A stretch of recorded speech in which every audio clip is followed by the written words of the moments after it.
Bueno, hoy está con nosotros Hugo Bezzati, que es un amigo de la casa con quien hemos hecho ya diversos encuentros, muy interesantes siempre.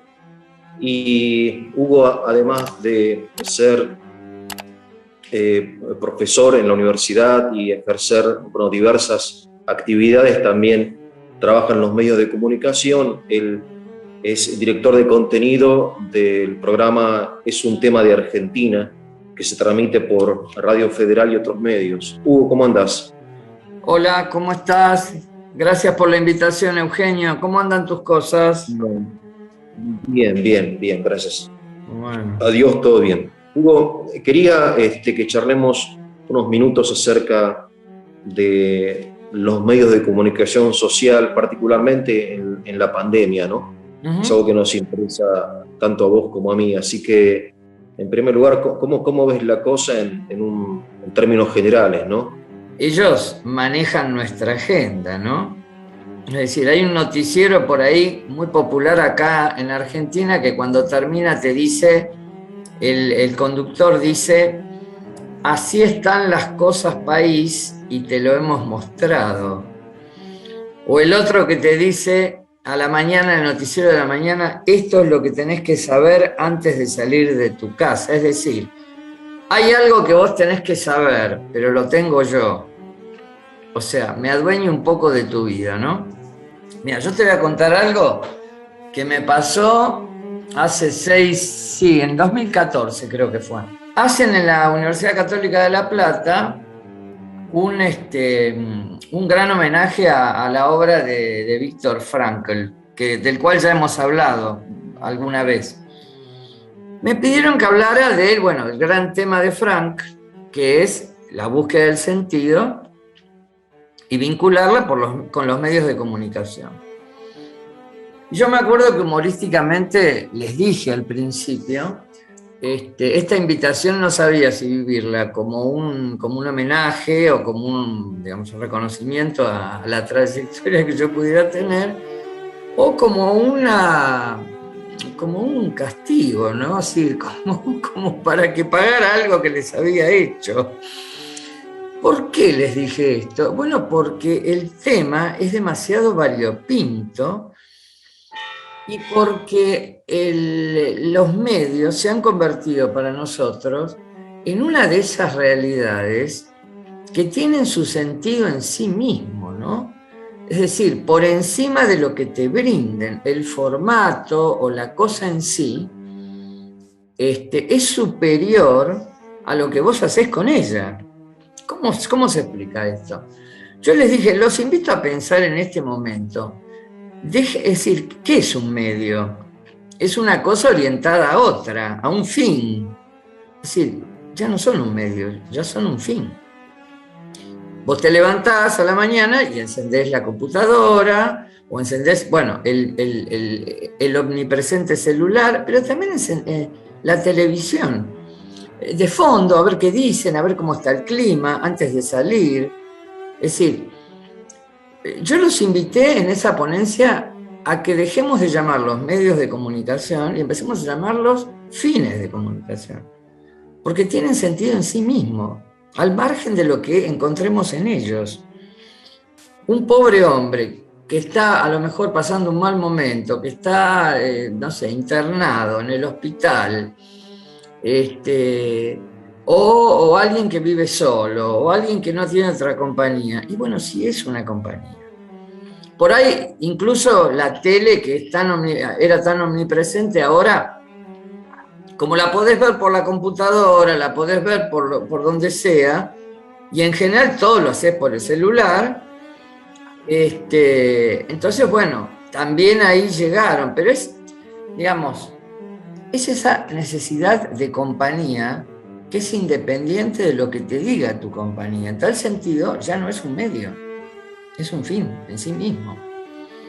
Entonces, esta función social me parece espectacular, la compañía que te hacen. El problema es, bueno, lo que traen en eso, no por mala intención necesariamente, sino por cuestiones netamente comerciales, es un producto y hay que venderlo. Te traen digamos, metido adentro, no solamente pocas tonterías, un montón de tonterías y de cosas de mal gusto. Al fin y al cabo yo tampoco me la paso viendo óperas, o sea, uno también se entretiene, ve un partido de fútbol o sea, sí. Sino todo lo demás. Es decir, son fuentes de opinión, son formadores de opinión. Es decir, entre la gente por ahí qué sé yo, que no tiene mucha instrucción o que digamos, no tienen la costumbre de analizar mucho las cosas, lo primero que te dicen es, lo dijeron en la tele. Sí, claro, sí. O sea, esto ya les da autenticidad. El fenómeno tan conocido, la fake news y todo eso, por ahí para la gente que no está en el mercado profesional o la gente que es muy mayor, no cuenta. Lo dijeron en la televisión y es sagrado. Es palabras, faltan decir, falta que alguien diga, es palabra de Dios, te alabamos, sí, claro. Señor. Señor, claro. Es interesante. También es una crítica habitual, un poco que le hacen a los medios ahora, en relación a la pandemia en concreto.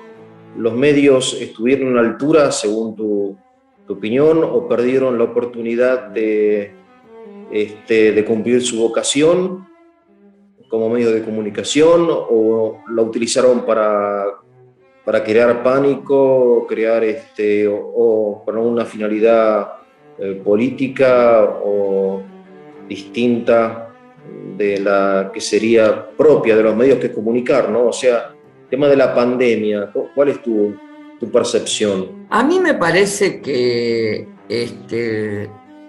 ha sido muy novedoso en el sentido de que las estrellas mediáticas por ahí dejaron de ser los que trabajaban en el bailando o los que, bueno, no sé, los que cocinan en MasterChef, y empezaron a ser los infectólogos, las nuevas estrellas de los medios. Entonces vos en una primera etapa tuviste personas que hasta ese momento eran desconocidas fuera del mundo de la ciencia, que en su carácter de asesores del presidente comenzaron a explicarnos lo que estaba pasando y a recomendar lo que había que hacer. Era frecuente que el presidente en sus primeras cadenas nacionales apareciera rodeado de algunas conspicuas figuras del mundo de la infectología. Obviamente, con el tiempo ellos también se fueron haciendo mucho más duchos en este arte. Al principio se los veía estrictamente científicos y tratando de atribuirles causas a las cosas, como hace cualquier científico que busca las causas de las cosas.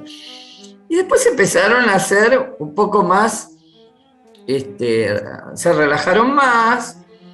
Hubo algunas cosas que tuvieron que aprender. Me acuerdo que al principio un infectólogo muy conocido acá, que obviamente no voy a nombrar, criticó mucho a los runners y llegó a llamarlos estúpidos millennials, y después, sí.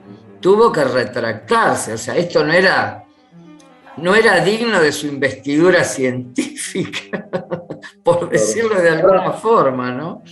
Ahora, acerca de los infectólogos y de la ciencia, ¿no te parece que los infectólogos estaban también como sometidos a una especie de agenda o de decisión anterior a ellos? Me refiero a que, por ejemplo, hay médicos que no tienen la opinión general acerca del origen del virus o de las bondades de las vacunas o de la necesidad de vacunar a los niños, etcétera, y fueron como,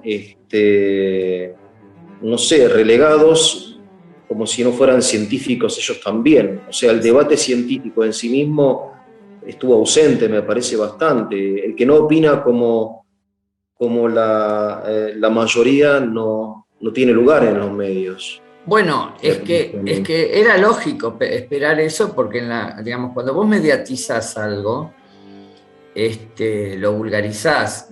Y además no estoy usando el término vulgarizar en el sentido despectivo que tiene, sino que lo hace. Vulgarizar significa que llega al vulgo. Vos sabés mucho mejor que yo, la Biblia, la traducción más difundida, la Vulgata, ¿no? Sí, De sí, San Jerónimo, claro. por algo es, o sea, digamos, lo que lleva al vulgo. Sí, claro, en los medios se vulgarizan las cosas en el buen sentido, porque se difunden, porque llegan a estadios de la población que antes, que de otra forma esos contenidos no llegan. Yo creo que fue muy buena digamos, el hecho de que ellos previnieran, porque era un momento al principio que se requería muchísimo que hubiera conciencia social, pero después, como todo, bueno, la gente se empezó a relajar, hubo muchas inconsistencias y empezaron a aparecer, digamos, nuevamente las tendencias editoriales según que los medios tuvieran una afinidad política con unos o con otros. Al principio, en el caso nuestro, bueno, salía el presidente, salía el jefe de gobierno de la ciudad de Buenos Aires y el gobernador de la provincia de Buenos Aires en todas las cadenas nacionales, acompañados del ministro de Salud, es decir, era gente que no todos pertenecían al mismo signo político. Después empezó a crecer la interna, como pasa siempre acá, y ya la información empezó a perder ese carácter de prevención y sobre todo se perdió la alineación. O sea, el discurso único que había empezó a tener matices. Es decir, empezaron algunas inconsistencias, después conocimos algunos hechos escandalosos. Yo creo que puedo darte 50.000 ejemplos. El velorio de Maradona, bueno, las fotos de Olivos en los cumpleaños, pero para mí lo que desniveló mucho, mucho la balanza y distorsionó, dislocó la dinámica de los medios fue el vacunatorio VIP. Para mí, un hecho decisivo, al margen de, bueno, su naturaleza perversa, intrínseca, no la podemos negar, pero creo que fue un golpe mediático tremendo, porque a partir de ahí la credibilidad de los que nos trataban de guiar empezó a trastabillar. Y ahí es donde vinieron de nuevo, es decir, si los medios pertenecían a la oposición, y bueno, les daban con un caño y magnifican todo lo malo que han hecho. Y del otro lado, bueno, a defender, como se suele decir, a tapar el sol con la mano, cosas que nadie puede. Hay cosas que son muy evidentes, o sea, como dije recién, por ejemplo, lo de Maradona, por ejemplo. Y bueno, sí, ahí podría haber habido, no sé, 100.000 contagios, tranquilamente. Sí. Sí, o aquel viernes negro cuando la gente fue a cobrar La gente fue a cobrar. bancos, no sé si te acordás. Sí. Lamentablemente, los medios, vuelvo a tu pregunta de entrada, al principio fueron verdaderamente, me parece a mí, muy, muy útiles y muy beneficiosos para que la gente, digamos, supiese. Después se empezó a distorsionar y empezaron, con todas estas inconsistencias que dije recién, empezaron a tirar cada uno para su lado y volvió un poco digamos, la dinámica habitual de este tipo de cosas. En la grilla de las compañías proveedoras de cable, esto lo sabemos todos, digamos, están todas las señales de noticias juntas, ¿no? Es decir, todas en la misma, no sé, de ponerle creo que es del 14 al 21, son todas señales de noticias. Entonces, obviamente, por lo menos en la grilla de una de las empresas más grandes proveedoras de cable. Entonces, obviamente, vos movés la tecla y ya te encontrás con un panorama totalmente distinto, ¿no? Como si vos, no sé, estuvieras en una galaxia que está a 1.000.000 de años luz de la otra y en un solo paso vos pudieras cubrir esa distancia, porque están en dos universos totalmente distintos. Esto exige responsabilidad y vocación por la verdad, que me parece que es lo primero que uno le tiene que pedir a los medios. ¿Por qué no aprovechar la masividad que tienen y la convocatoria que tienen para educar un poco a la gente, para que la vida de la gente sea un poco mejor. A lo mejor es muy ingenuo y estoy postulando que existen los Reyes Magos, pero la verdad es, me parece que sería deseable que los medios acompañaran en aun cuando en los momentos en que entretienen, a la educación de la gente. Me parece que podrían Claro. aprovechar esa oportunidad para esto, ¿no? De todas formas, te hago una pregunta. El aspecto de los medios, más allá de la información, sino el impacto emocional que causa en la gente la información, me refiero a este estilo de crear pánico, preocupación, inquietud, que es como el trasfondo de la noticia, no la noticia en sí, sino el trasfondo que algunas veces se transmite mediante una música inquietante o gestos o una carátula urgente, como si estuviera trayendo todo el universo. Esto personalmente creo que es criminal. Yo personalmente, me parece a mí que es una herramienta para crear rating, porque también los medios son también esclavos del rating. A mayor rating, mayor ingresos, ¿no? Mayor rentabilidad por la publicidad. Me parece a mí que es grave porque hay gente que es débil, psicológicamente débil, y ante un ataque continuo de noticias de pánico puede llegar realmente a deprimirse o, no sé, a alguna otra cosa aún peor, ¿no? Yo diría que es un lugar común ya afirmar lo que, digamos, no sé, en este momento pienso en von Balthasar, en el libro La esencia de la verdad, ¿no? Cuando él dice que la imagen es efímera y que inquiere la esencia, es decir, vos ves algo que no sabés lo que es y la pregunta es ¿qué es? Lo primero que preguntás, yo en este momento te muestro la imagen, no sé, qué sé yo, de una cosechadora, y vos, no sé, nunca estuviste afectado al campo, ni lo primero que yo te muestro la foto es decir, Hugo, ¿qué es? Y no, es una cosechadora, o sea, la imagen inquiere la esencia, pero nosotros hemos reemplazado mucho la cultura de la palabra por la cultura de la imagen.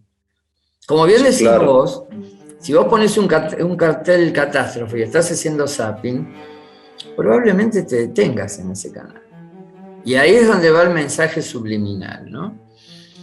Claro. Igual la gente sabe, ¿no? Sabe que, bueno, si transmite tal medio es tal cosa, pero igual lo consumís. O sea, en ese momento no te haces un planteo ideológico. El peligro que yo veo en lo que decís, que comparto plenamente, es que a una imagen le sucede otra. Vos discutís una imagen durante 4 días y aparece otra imagen que sustituye a la anterior y vos realmente no meditaste sobre esa imagen. Eso no te dejó nada. Es una continuidad de imágenes sin soporte conceptual. Hay muy pocos programas de televisión donde se analizan las cosas. Hugo, vos sos una persona muy ocupada, lo sé, y sin embargo estás en un emprendimiento de carácter mediático, ¿no? Así es. En este programa de radio es un tema de Argentina. Así es. Y uniendo con el tema que venimos hablando, contame un poco. La idea es no solamente que hablemos de lo que pasa, sino qué podemos hacer respecto de ello. Entonces, tenemos algunas... primero te digo algo, el programa sale los sábados a la mañana en AM810, en vivo, pero se retransmite para toda la costa atlántica, para Puerto Madryn, y estamos saliendo en Uruguay y en Bolivia.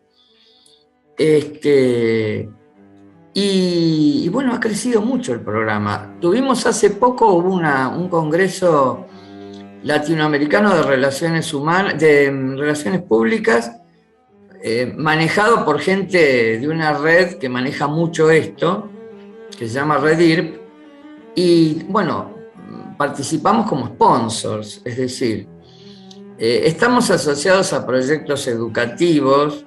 Hay un sitio que se llama Red de Aprendizaje, un emprendimiento de gente de la psicopedagogía. Nosotros colaboramos con ellos.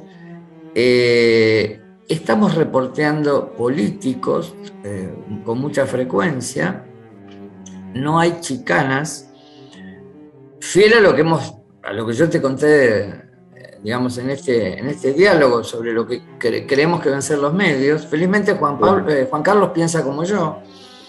No hay chicanas, ha habido gente que estaba procesada, nadie le preguntó sobre sus causas o sobre si es verdad o es mentira lo que hicieron. La razón es muy sencilla, toda esta gente tiene una gimnasia extraordinaria para hablar de esto, y en verdad es una pérdida de tiempo preguntarles porque saben perfectamente lo que te tienen que decir.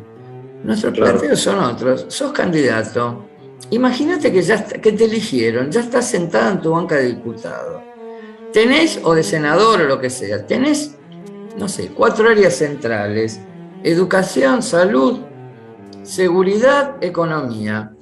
Decime qué propondrías en cualquiera de estas áreas o en todas, lo que vos quieras. Es decir, no solamente la realidad, cómo enfrentarla, qué se hace, cómo pueden cambiar. Hay infinidad de secciones que tenemos que se van alternando. Generalmente damos un pequeño noticiero cuando empieza, después hacemos las efemérides del día, que la hace un profesor de historia que sabe mucho, mucho del tema, se llama Darío Baccaro. Después tenemos la columna política, que hay un cordobés que tiene un blog de política muy, muy masivo, que se llama Esteban Arao, está con nosotros. Tenemos Mundo Fútbol, que es hay un conocedor del ascenso, porque ha sido técnico de clubes del ascenso y jugador del ascenso, Jorge Santander. Tenemos una sexóloga, María Tomaselli, que es divertidísimo, la columna de ella es realmente interesantísima. Tenemos a Marisol Patiño, que es una persona que maneja mucho los temas educativos y bueno, un poco me hace de diapasón en esta campana que yo quiero agitar de la educación. Tenemos al doctor De Rosa, que siempre habla de temas médicos. Bueno, tenemos Karina Pereira, que es de espectáculos. Espero no estar olvidándome de nadie. Tenemos dúplex constantemente con gente del Chaco, Jorge Mustok. En este momento él tiene un programa en el Chaco, solemos hacer dúplex de espectáculo con él. Hay una psicóloga, Fernanda Chavarría. Creo que no me olvido de nadie, y si es así, pediré las disculpas del caso. Y en estudios, Juan Carlos, que es un genio de las redes, tiene una formación impresionante en redes, en radio, es impresionante. Y Abril Di Tomasi, que es una chica joven de 18 años que se mata en la producción y que nos acompaña en el estudio, en la locución. El programa no se puede decir ni buen día, ni buenas tardes, ni buenas noches, porque se retransmite muchas veces. Entonces, bueno, tenemos entrenados a nuestros invitados para que digan mucho gusto, gracias por invitarme. Es una pequeña trampa que hacemos, pero si no, la gente que escucha después el martes o el miércoles está totalmente... ¿Se puede escuchar por internet también? Sí, se escucha por internet. Tenemos en Facebook la página Es un Tema, que sale al unísono, el canal de YouTube, Spotify. Están grabados los programas ahí. Claro, los podés encontrar. Y, y por Instagram. Llegamos a todos lados y además, te juro que ha subido el nivel de audiencia de una manera...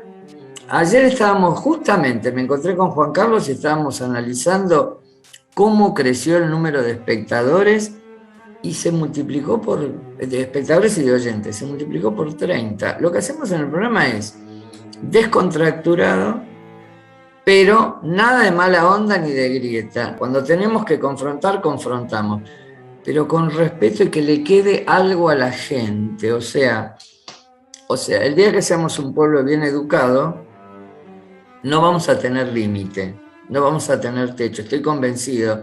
Vos has viajado mucho y yo también. Vos sabés lo que es, cómo se reconoce el talento argentino en el exterior del país. Todos saben que somos recontra inteligentes, pero también todos saben que nos pasa lo que nos pasa y nadie se explica por qué. Entonces, desde el Somos tan programa inteligentes que queremos aportar algo para que esto cambie. Perdón. somos tan inteligentes, Hugo, que el 90% de los argentinos, escuchá lo que te voy a decir, el 90% de los argentinos pertenece al 10% más inteligente de la población.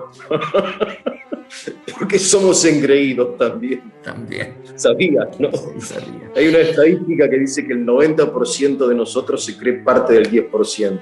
Siempre hacen bromas de argentinos en el exterior del país, te la tenés que bancar, como nosotros hacemos de los gallegos, ellos hacen de argentinos, y es muy frecuente que en cenas te la tengas que bancar, bueno, te gastan y te gastan. Y escuché dos que me parecieron sumamente originales. Que los chilenos son los más privilegiados porque están al lado del paraíso, y que la mejor inversión, que el mejor negocio que uno puede hacer es comprar un argentino por lo que vale y venderlo por lo que él dice que vale. Bueno, Hugo, permitime, voy a recordar un poco los datos de tu programa porque realmente con lo que contás me parece súper interesante y variado. Entonces, es un tema de Argentina que se transmite en AM810 y que después se retransmite y lo podemos encontrar en internet. Así que sí, ahora mismo me dieron una vuelta por ahí. Hugo, te mando un abrazo. Te mando un abrazo grande. Muchísimas gracias por invitarme siempre y a disposición para lo que quieras compartir conmigo. Este espacio es muy querido para mí, me siento parte de él, sé que construí en muy pequeña medida a que crezca y eso me pone muy, muy contento y muy orgulloso. Gracias, Hugo, hasta pronto. Te dejo un abrazo muy grande. Chao. Chao.